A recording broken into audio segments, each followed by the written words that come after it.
Halo para Sobat Marjaya, selamat siang. Hari ini tanggal 10 Oktober.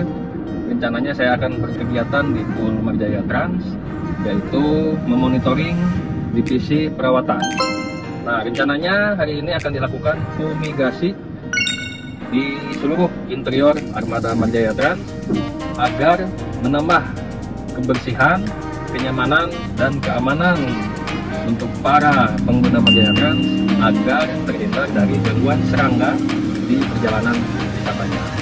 Oke, kita cek dan lihat apa yang dilakukan oleh tim divisi perawatan Marjaya Trans mengenai fumigasi interior armada Marjaya Trans. Marjaya Trans, teman perjalanan.